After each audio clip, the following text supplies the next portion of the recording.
예, 할렐루야. 우리 자업들 한번 인사하겠습니다. 오늘도 주님이 잘해 주십니다. 오늘도 주님이 잘해 주십니다.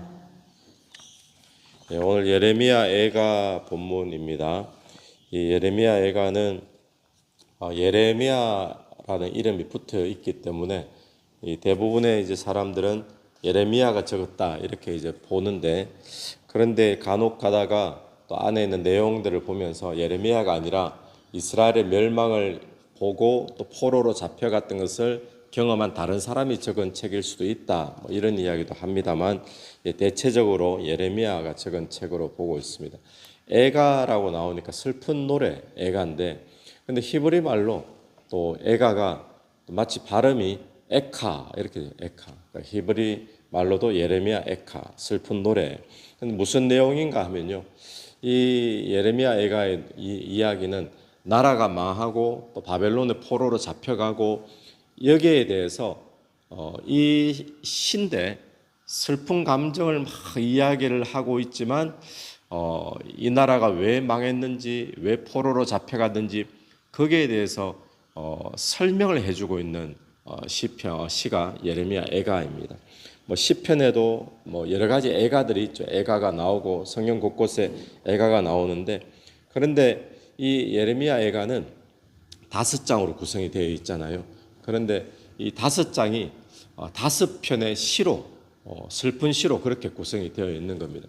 그러니까 문학적으로 성경 가운데 가장 문학적인 책 그렇게 꼽히기도 합니다. 왜냐하면 이 5편의 시가 되어 있는데, 이 1장이 22절, 2장이 22절, 3장은 66절, 또 4장 22절, 5장 22절. 지금 22절에 뭔가 있잖아요. 그러니까 이게 어떤 식으로 되어 있는가 하면, 한글에서는 보여지지가 않는데 영어의 알파벳이 A, B, C, D 이렇게 나오듯이 히브리어의 알파벳이 있습니다. 그게 22개거든요. 한 절마다 1절은 A로 시작하는 단어로 시작하고 2절은 B로 시작하는 단어로 시작하고 이렇게 해서 22절이 굉장히 문학적이죠. 그렇게 구성이 되어 있으면서 슬픈 감정을 표현을 하고 있습니다. 그런데 여기에 나오는 중요한 내용은 무엇인가 하면, 나라가 망하고 또 포로로 잡혀간 이유가 도대체 무엇인가 했을 때 바벨론 때문에 나라가 망했다라든지 외형적으로 그렇게 보게 되는데, 그런데 이 애가를 통해서 말하고 싶은 것은 바벨론 때문이 아니다. 하나님께서 우리가 하나님 앞에 죄를 범했기 때문에 나라가 망한 것이다. 그 이야기를 지금 설명을 해주고 있는 것이 예레미야 애가입니다. 그래서 슬픈 노래만 되어지면 누가 이 책을 읽겠습니까?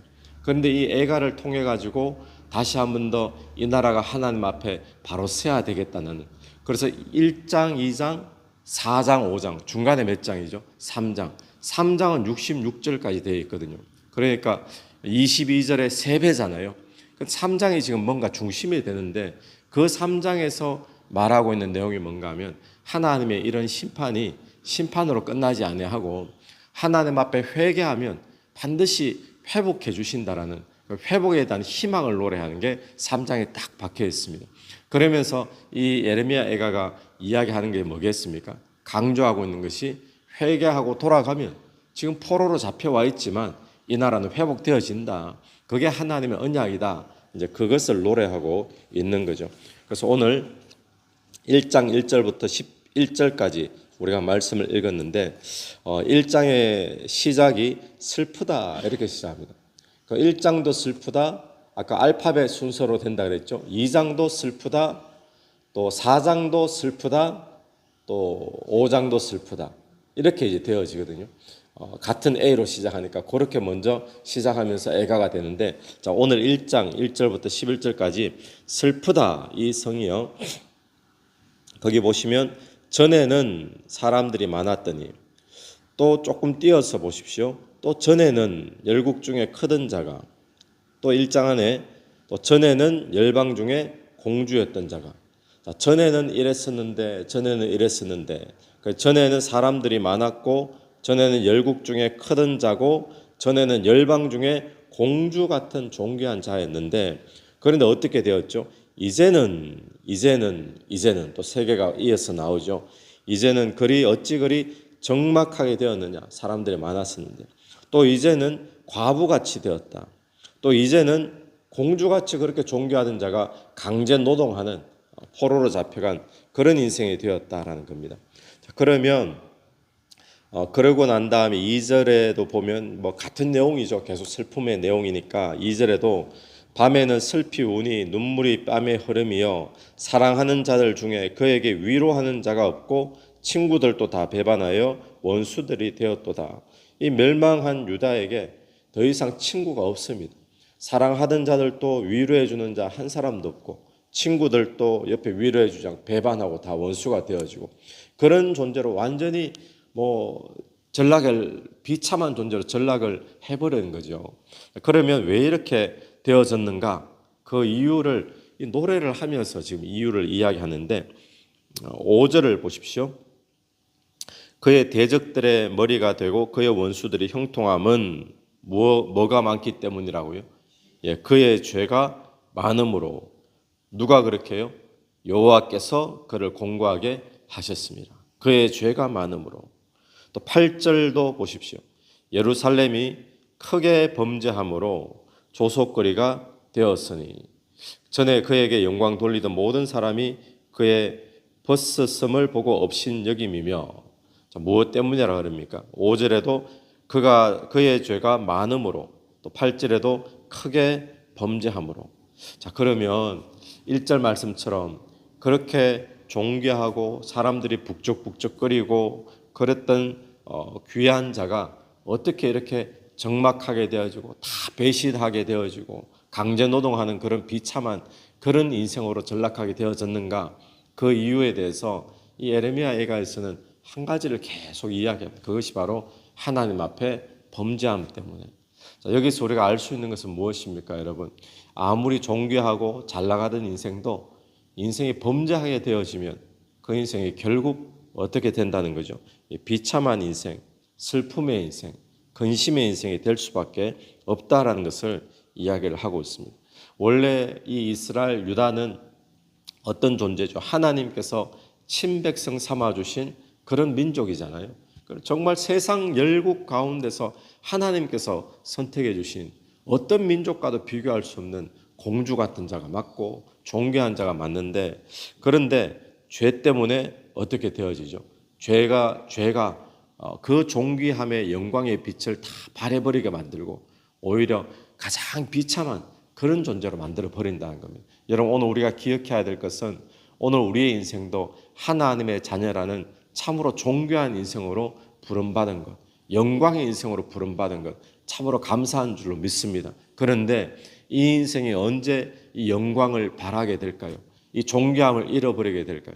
죄가 우리의 인생을 비참하게 만듭니다. 근심되게 만듭니다. 그래서 오늘 저와 여러분이 하나님 앞에 이런 범죄함에 대해서 소홀히 여기지 않게 되기를 간절히 바랍니다. 그런데 이 일을 누가 했다 그러죠? 아까 전에 5절에 우리 잠깐 보니까요.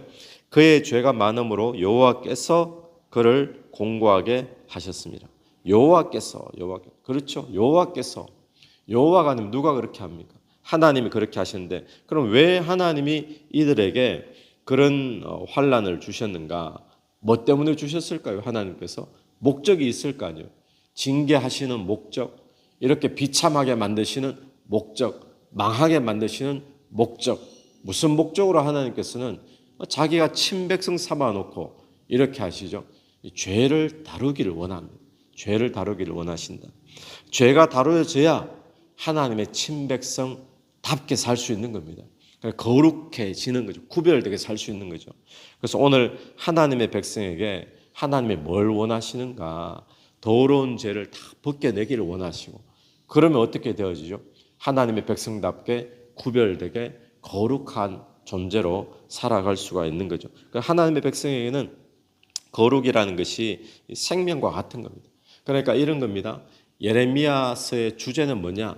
우리 애가라고 하니까 슬프다. 왜 이렇게 힘드냐? 왜 이런 고생이냐? 과거의 영광 노래하고 지금 현재 이 비참한 모양, 그게 아닙니다.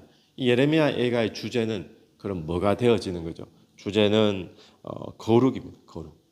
또 주제는 소망입니다. 하나님께서 이 죄를 다루신다. 이 죄를 다루시고 나면 우리는 다시 회복될 수 있다. 그 이야기를 지금 다루고 있는 거죠. 자, 그러면 이런 환난 가운데서 이런 하나님의 백성들이 해야 될 것은 무엇인가? 오늘 이 예가의 저자가 이렇게 이야기를 하고 있습니다. 9절에 보십시오. 9절에 그 더러운 것이 그의 옷깃에 묻어 있으나 그의 나중을 생각하지 아니하며 그러므로 놀랍도록 낮아져도 그를 위로할 자가 없도다. 여호와여 원수가 스스로 큰 채 하오니 나의 환난을 감찰하소서. 여호와여 여호와여 하나님의 은혜를 구하고 있죠. 또 11절도 마찬가지입니다. 11절도 끝을 한번 보십시오. 나는 비천하오니 여호와여 나를 돌보시옵소서. 여러분 우리가 죄로 인해서 넘어질 때 있습니다. 우리가 느낄 때도 이거 죄 때문에 이렇구나라고 그렇게 확실하게 막 마음에 들 때가 있잖아요. 그럴 때 죄로 인하여 고난이 있고 슬픔이 있고 공고해질 때 비참해질 때 그때 우리가 할 수 있는 것은 하나밖에 없습니다. 여호와께 돌아가야 되는 줄로 믿습니다. 그러니까 여호와여라고 하나님의 은혜를 구하는 것 그것밖에 인간이 할 것이 뭐가 있겠습니까? 더 이상. 그래서 오늘 이 아침에 우리가 기억해야 될 것 하나님은 우리의 거룩을 원하신다. 하나님은 우리의 죄를 다루기를 원하신다. 오늘 영광스러운 하나님의 자녀인 존재인 우리의 인생이 비참해지게 만드는 것 그것은 바로 죄다라고 생각하시면서 기억하시면서 혹시 우리가 죄 때문에 인생의 비참함을 지금 통과하고 있는 과정이라면 하나님의 은혜를 구하고 주께로 돌아가는 그런 귀한 역사가 있게 되기를 간절히 바랍니다. 같이 기도드리겠습니다. 하나님 아버지 은혜를 감사합니다. 여러분 죄가 하나님의 백성 참으로 놀랍고 존귀한 그 민족을 비참하게 만드는 것을 보게 됩니다. 오늘 또 내 인생에 영광스러운 하나님의 자녀로 삼아주시고 구원하여 주셨는데 주님 우리의 인생이 이 땅에서 비참한 인생, 빛을 잃어버린 인생 되지 않기를 원합니다. 오늘 또 죄를 우리가 소홀히 여길 것이 아니라 참으로 죄의 심각성을 깨닫고 하나님의 거룩을 지키는 백성들 다 될 수 있도록 은혜 베풀어 주시옵소서. 우리의 인생이 공고해질 때 비참해질 때 우리가 할 수 있는 것 여호와의 이름을 부르며 은혜를 구하며 주께로 돌아가는 길밖에 없는 줄로 믿습니다. 오늘 또 그런 자들이 있다면 주의 이름을 부르며 주를 찾게 도와 주시옵소서. 이 새벽에도 기도하며 나갈 때 기도 속에 성령께서 역사해 주시기를 간절히 원하오며 예수님 이름으로 기도드립니다. 아멘. 오늘 또 예수 이름으로 승리하시는 하루 되길 바랍니다. 아멘.